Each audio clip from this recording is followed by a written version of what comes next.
Hello everybody, welcome to day 8 of the 10-day Master Your Metabolism Challenge. And for those of you just tuning in, my name's Naomi Judge. I'm a naturopath and nutritionist, and I help women connect the dots between their health, happiness and hormones. And we are now on day 8 of the 10-day Master Your Metabolism Challenge. I missed yesterday and I'm sitting down today because I was actually a bit sick yesterday. So I had tummy problems yesterday. So I was sick and I'm feeling a little weak today. So I've just been having some broth. I've just been having some bit of lemon in water, taking it super easy because I've got 2 days of intensive training tomorrow and Wednesday. So that's why I might just be looking a little bit tired, but I'm sat down and I'm taking it easy. So today it's interesting that I talk about taking it easy because this is something that's so very important. You actually need to listen to the signs when your body's telling you to slow down.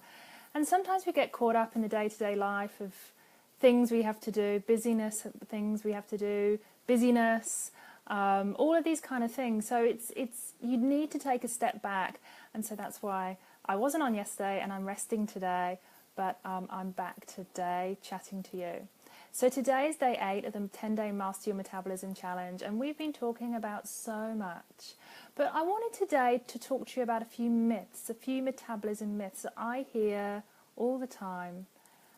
I hear it from people, I hear it on the internet, I hear it on Facebook, I hear it from my clients, I hear it from my friends.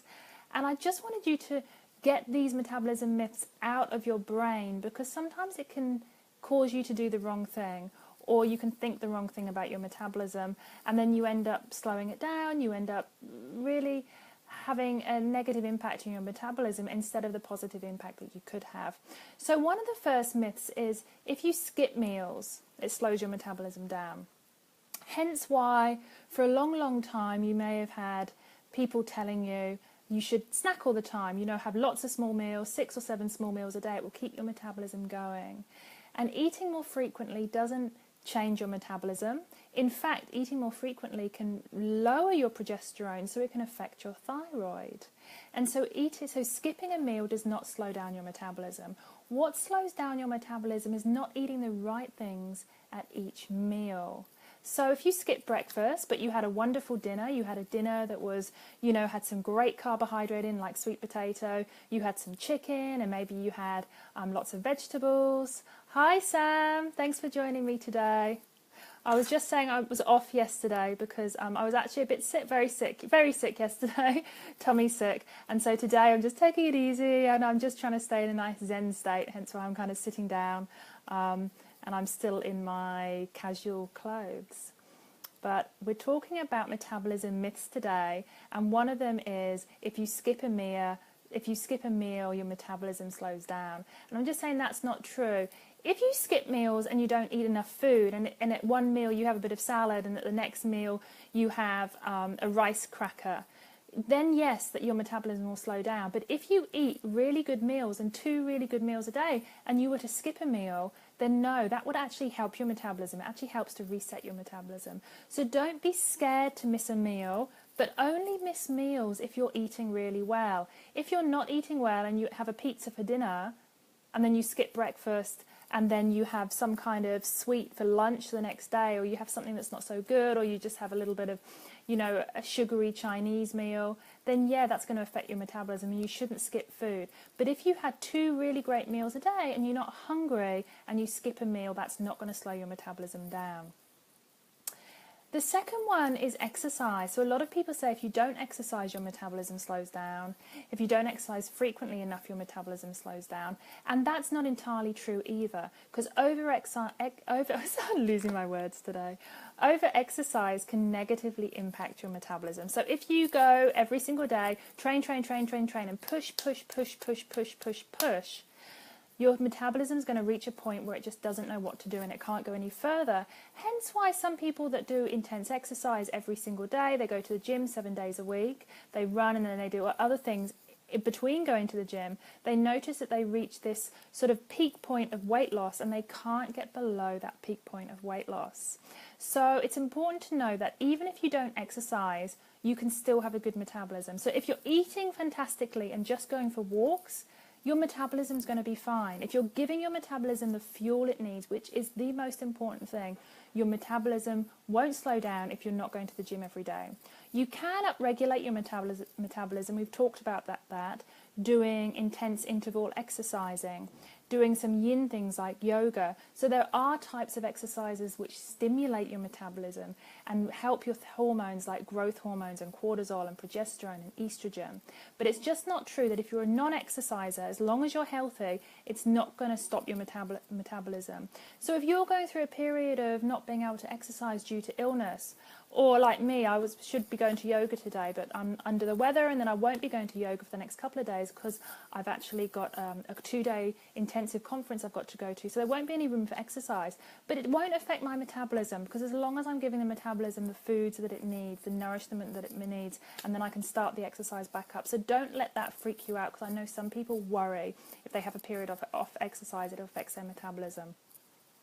I'm thin, so I must have a fast metabolism.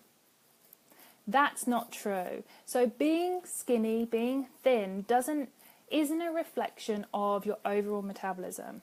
If someone's slender, they've got good stature, they look healthy, they've got good hair and they're glowing, and they haven't got too many health problems and they've got lots of energy, then you could assume they've actually got a good metabolism. But if someone is skinny, it doesn't necessarily mean they've got a good metabolism. It might mean that they're not absorbing their nutrients, so they're not gaining weight. It just might mean naturally with their DNA, genetics, that that's the stature they're at and that's the weight they've got. So if you're skinny, it doesn't necessarily mean you've got a fast metabolism. I've heard a lot of people that are underweight, so this is people that are underweight, talk about a fast metabolism. Now, some people that are underweight do have problems with their thyroid, autoimmune Graves' disease, which does speed up your metabolism until it's too fast, and then you're very much underweight. But those other people that are very thin, it doesn't mean they've got a fast metabolism. So I would work on the gut, I would work at getting your nutrients to be absorbed, and think of it that way.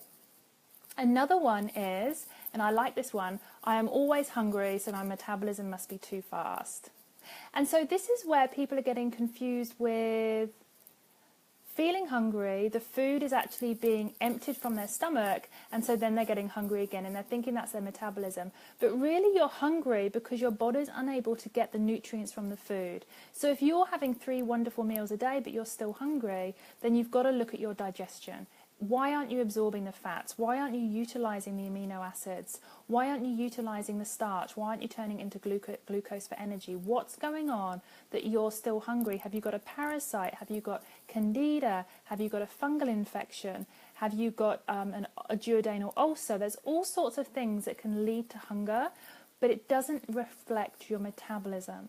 So if you're not eating properly, or you're not giving your body the nutrients it needs, you will feel hungry. If you're not digesting the foods, you will feel hungry. As I spoke the other day, if your leptin levels are out, or your ghrelin levels are out, they're your appetite hormones. You will feel hungry after eating. You won't feel satisfied. So look elsewhere. Feeling hungry does not necessarily mean you've got a fast metabolism. It means something else in your body is not working. So don't just necessarily assume it's your metabolism. So those are the main metabolism myths. If you've got any you've heard, or you want to know if they're a myth, feel free to comment below. But that takes me on to my next point, and all the metabolism myths are really about faster, faster, faster, faster. If I go faster, if things are happening faster, it means my metabolism is faster, faster, faster. Faster, faster, faster just leads to burnout. So it's important to go slow, go steady, and so your metabolism will go far. So if you've got periods of faster, faster, faster, you really need to couple that with slowing down periods, times in your life when you can take that back and slow it down, because going faster doesn't make your metabolism any better or any more efficient. And in fact, we don't want it over fast. We want it efficient for our body, so our metabolic rate suits our rate, so we can build muscle properly, we can lose fat properly, we can digest properly, our cells and DNA can turn over properly. You don't want to be feeling constipated, anxious, inflamed or fatigued, and that's what happens if your metabolism is not working for you. So I did talk about this the other day, but I really hope you've had a thought about it and had to think about what you can do to help your metabolism. because slowing down and nourishment are really the two biggest things you can do to help your metabolism. So obviously mindfulness is a big one, doing meditation with Calm or Buddhify or HoloSync. And I actually had one of the comments in the Facebook Lives, I think it was the other day, about using HoloSync. And HoloSync, if you've got any chronic illness, chronic disease, long-term anxiety, long-term depression, anything you haven't been able to shift, I really recommend using HoloSync as a method, because HoloSync gets you into those beta, alpha, those brainwave states. It's a 30-minute meditation. You listen to it every night or every morning. It's a long time, but you'll notice the benefit. Is such a wonderful meditation. I absolutely love it. And then, of course, your yin yoga and your slow yoga. So I really want you to think about these things. Really want you to think about resting, restoring, so you can recharge your metabolism. It's super, super important. So I hope you enjoyed today's Facebook Live about the metabolism myths, about, if I'm skinny, my metabolism's fast. If I'm hungry all the time, my metabolism's fast. Here's another one, actually, I just thought of. I hear this all the time. Oh, I eat McDonald's all the time and I'm so skinny, my metabolism must be fast. Well, no, that's not happening. It's just we're all different. Some people can eat McDonald's all the time. Their body will get so inflamed they'll gain weight. Others can eat McDonald's every single day and their metabolism's not fast. It's just they're undernourished. I don't know, have you heard that all the time? Oh, I eat 3 pizzas a day, so my metabolism must be good. It's not your metabolism. If you're not gaining weight, it's just that you're undernourished. You're not getting the right nutrients for your body. And actually, one of the first ways to start to get your body back if you're underweight is to take out foods that are inflammatory. So taking out the wheat, taking out the dairy, taking out the soy and gluten. Help your digestive tract so you can absorb those proteins, those fats, and those carbohydrates. So that's one. I forgot about that one, but I hear that constantly. So I'd love to hear what metabolism myths you've heard, and also ask me if you've heard something about the metabolism, if it is a myth or if it's true. I would love to hear from you. But thanks so much for joining me today. Thanks, Sam, for joining me. Have a wonderful day, everybody, and I'll join you. I've got tip number 9 and tip number 10 to get to you. So they're 2 brilliant tips, so I can't wait to get them to you.